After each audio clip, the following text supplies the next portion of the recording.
Сүүлийн жилүүдэд Монголын агаарын тээврийн салбар эрчимтэй тэлж зорчигч урсгал нэмэгдэхийн зэрэгцээ өрсөлдөн шин шатанд гарч байна. Гэхдээ геополитикийн нөхцөл байдал болоод хэрэглэгчийн зан төлөвт бодит өөрчлөлтүүд бол ажиглагдаж байгаа. Яг энэ үед эйрлайн компаниудын хувьд өсөлт болон ашигт ажиллагааны тэнцвэрийг хадгалах нь хамгийн гол сорилт болж байна. Тэгэхээр бид энэ талаар студид Чингис Эйрлайн Unity компани гүйцэтгэх захирал Ган Болттой ярилцахад бэлэн болоод байна. Өдрийн мэнд төргий танд. За тэгэхээр агаарын тээврийн салбарын төлөөлөл басан таны хувьд одоогийн агаарын тээврийн салбар ер нь Монголын нөхцөл байдал ямар хөө өрнөж байна вэ? За энэ талаар бас яриа эхлэе гэж бодож байна. За агаарын тээврийн салбар ярихаас өмнө эхлээд ерөнхийдөө өөрийнхөө компани талаар бас нэг товч бас мэдээлэл өгөх зүг баг гэж бодож байна. За Чингис Эйрлайн Unity компани за өнгөрсөн 2025 оны 7 сард үүсч байгуулагдсан. За Номын Холдон группийн шууд одоо 100% хөрөнгө оруулалттай компани байж байгаа. За үндсэндээ Номын Холдон группийн одоо шинэ одоо бизнесийн салбар чиглэл болон үүсгэн байгуулагдж байгаа. За бид тэгээд өнгөрсөн 7 сараас хойш үйл ажиллагаа эхлээд одоо мэдээж нэг агаарын тээвэрлэгчийн гэрчлэгээ авах, за одоо агаарын хөдлөг үйл ажиллагаа явуулах бэлтгэл ажил гэж яваад сая одоо өнгөрсөн 3 сарын 16-нд манай эхний агаарын хөдлөг Атар 72600 гэдэг орон нутгийн нислэг үйлдэх боломжтой далууны судалтай онгоц орж ирсэн байгаа. За тэгээ үүнийхээ дараа бид нар иргэний засгийн ерөнхий газар дээр бол мэдээж агаарын тээврийн гэрчлэгээжүүлэлтийн асуудлаар бол нэлээд урт хугацаанд бол ажилласан. За ингээ яг одоо өнөөдрөөс 14 хоногийн өмнө буюу өнгөрсөн одоо сая 4 сарын 16-нд бид нар агаарын тээвэрлэгчийн гэрчлэгээ аваад за одоо ингээ үндсэндээ үйл ажиллагаагаа эхлэх одоо бэлтгэл ажлуудаа бол ингээ хангаа явж байгаа. За энэ ажлын хүрээнд бол яг манай онгоц бол одоо орон нутгийн нислэгийг хийх одоо зориултын онгоцоо гэдэг утгаараа бол бид бол үндсэндээ орон нутгийн чиглэлд ховд, далан задгад мөрөн гэсэн чиглэлүүдэд бол захиалгат нислэг хийх ийм одоо төлөвлөгөөтэй ажиллаж байна. За өчтөр бид нар бас эхнийхээ одоо нээлтийн нислэгийг бид нар Улаанбаатар ховд, Улаанбаатарын чиглэлд хийлээ. За яг энэ гурван чиглэл гэдэг маань болохоор үндсэндээ одоо бид нар аялал жуулчлалын компаниудтай бол хамтарч ажиллах. Одоо яг нөгөө зуны нөгөө аялал жуулчлалын улирал эхэлж байгаатай холбогдуулаад энэ гурван чиглэлд бол нислэгүүдээ бол хийхээр ингээд төлөвлөж байна. За захиалгаа явуулж байна. За тэгээ 5 сарын 20-доор бол манай үйл ажиллагаа бол жигдэрх байхаа гэсэн ийм бодолтой байна. Ер нь дотоодын эрэлт илүүлэлтийн хичнээн хувийг хангах зорилтыг тавьж ажиллаж байгаа юм.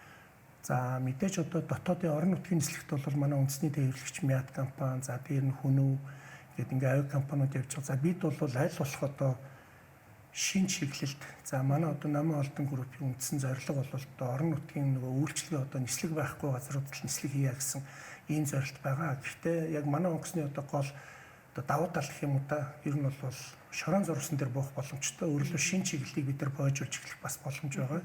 Шорон болоод одоо нарийн зурсан дээр буух боломжтой.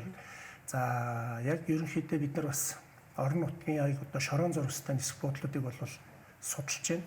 За яг зуны үйлрэл дамждаггүй махад ерөнхийдөө намраас бол бид нар бас шорон зурстай зарим нисэх буудлууд бол бас нислэгийн үйл ажиллагаа хийнэ гэсэн ийм төлөвлөгөөтэй ажиллаж байна. Шорон зурстай нисэх буудлын ер нь Монголд хичнээн ширхэг байдаг вэ? Ер нь нэмж бас байгуулах боломж ер нь хэрэг юм бол. За мэдээж нисэх буудлыг байгуулах гэдэг бол мэдээж өөрөө том одоо санхүүгийн хөрөнгө оруулалт, том цаг хугацааны асуудал яригдах байх. За өмнө нь бол одоо та бүхэн мэдж байгаа ер нь бол одоо Монгол улс бол маш олон нисэх буудал, олон чиглэлүүд орон нутгийн бүхэл одоо аймаг сумдууд бол нислэгийн үйлчлэгтэй байсан. За бид нар орон нутгийн чиглэлүүд гэдэг дээр бол яг одоогийн байдлаар бол нислэг хийхгүй байгаа бид нар дорнодыг сонирхож байна. За дээр нь одоо цавхны тосон цэнхлийг сонирхож байна. Хар хорин хатгал гэсэн шорон зурстай нисэх буудлууд. За үүний хажуугаар бол одоогийн байдлаар нисэх буудал одоо байхгүй байгаа. Эрдэнтийг ч гэсэн ер нь сонирхоод ингээ ерөнхийдөө судалгаа за зарим газарт бол бид нар одоо яриа хэлцэл ажлууд бол эхэлсэн явж байна. Ер нь агаарын тээврээр зорчно гэдэг нь дотооддоо Монголын одоо өнөөгийн байдал замын одоо асуудалтай байдаг тийм одоо асуудлуудыг хэрхэн ер нь шийдэх боломжуудыг гаргаж өгч байгаа бол. За яг нь ер нь бол агаарын тээвэр бол мэдээж одоо автцантай өрсөлд нэх юм бол үн тарифын хувьд бол төвөгтэй. А гэхдээ өнөөдөр одоо хичнээн одоо сайхан ингээд одоо замтай байлаа ч гэсэн за орон нутгийн чиглэлд ялангуяа одоо баруун аймаг, холын аймагуудын чиглэлд одоо шинэ бүтэн өдөр машинаар явна гэдэг бол мэдээж төвөгтөөсөө гадна бас тодорхой хэмжээний бас эрсдэл юм бол байдаг бах. За агаарын тээврийн салбар бол өөрөө одоо эрсдэл талтай, аюулгүй ажиллагаа талтай хамгийн бага эрсдэлтэй одоо тээврийн хэрэгсэл гэж тооцогддог. За өчтөр одоо түрүүний бидний хэлсэн одоо эхний ховдын нислэг маань бол жишээ нь Улаанбаатар ховдоос яг нислэгийн цаг нь бол 2 цаг 40 минут. За буцахтаа бол одоо нааша 2 цаг 25 минутын нислэг их мэтлэнгээр ингээ явах боломжтой. За дараа нь бид нар дөрөв хэлсэн нөгөө мөрөн 70 задахтын чиглэлүүд. За энэ чиглэлүүдэд бол ерөөсөө л 1 цаг 10 минут, цаг 15 минутын л нислэгүүд. Тэгэхээр энэ дээр бол одоо хүмүүс бол ялангуяа одоо шууд одоо юу гэдэг автоэврээр зорчих гэдэг бол бас цаг хугацаа бол хүмүүст бол мэдээж тодорхой үнэтэй болсон. Одоо цаг үе шүү дээ. Тэр утгаараа бол агаарын тээврийн эрэлт бол ер нь бол байх болов гэсэн юм хүлээлттэй л байна. Зардлын хувьд өндөр чиглэлээ цаг хугацаа бол түүнээс илүү үнэтэй гэж бол хэлж байгаа. Тэгэхээр энэ дээр ер нь хэрэглэгчдийн судалгаа танах мэдээж хийсэн баг. Тэгэхээр сүүлийн жилүүдэд ер нь хэрэглэгчдийн одоо агаарын тээврийг сонгох сонголт нь ер нь нэмэгдэж байгаа бол энэ дээрээс тоон үзүүлэлтүүд байгаа болов. За ер нь бол мэдээж нэг агаарын тээврийн одоо компани байгуулна гэдэг ахаал өөрөө одоо том зардал, том хөрөнгө оруулалт гэдэг утгаараа бол Номын Олдон группийн зүгээс бол мэдээ сүүлийн 2-3 жилийн хугацаанд бол ер нь нэлээд тийм том судалгаануудыг бол бас хийсэн байлээ.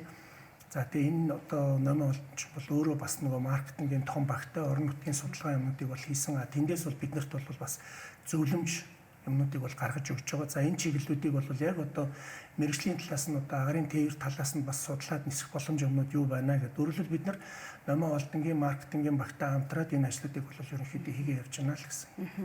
Тэгэхээр сая түрүү хэлсэн чинь ETR 72600 гэдэг онгоцыг бол одоо анх удаа шив шинээр нь авчирсан гэж байгаа. Тэгэхээр энэ онгоцны тухайд ер нь онцлогийг нь тавсны тайлбарлаж өгөөч. Танай компани одоо энэ онгоцыг эзэмшиж байгаа гэдэг нь бас ямар онцлогтой болж байгаа вэ?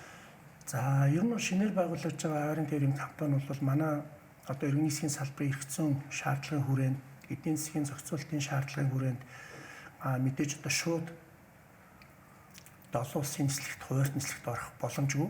За орон нутгийн нислэг, за захиалах нислэгүүдээр бол үйл ажиллагаагаа бол ерөнхийд нь одоо жигдрүүлэх, за иргэн нийсэгтээ бол одоо үйл ажиллагаагаа баталгаажуулж харуулах гэсэн ийм шаардлагууд бол байдаг. За тэр утгаараа бол бид нар за нөгөө талд нь бол мэдээж орон нутгийн одоо эрэлт хэрэгцээ байна гэсэн утгаар бол бид нар орон нутгийн нислэг хийхин Натар 72600 гэдэг онгоцыг бол сонгосон. За манай онгоц бол үндсэндээ 70 оны судалтай. За нислэгийн одоо цаг хугацааны хувьд гэх юм бол одоо Монгол улсын одоо дотор одоо хамгийн олон баруун аймагуд руу ч гэсэн ингээд шууд нислэг хийх боломжтой. За түрүү хэлсэн ер нь бол бид нар нарийн болоод шорон зориулсан дээр бууна гэдгээр бол манай онгоцны давуу тал байгаа. За тэгээд Чингис Airlines United компани бол зөвхөн энэ орон нутгийн одоо онгоцоор бол үйл ажиллагаагаа бол хязгаарлахгүй.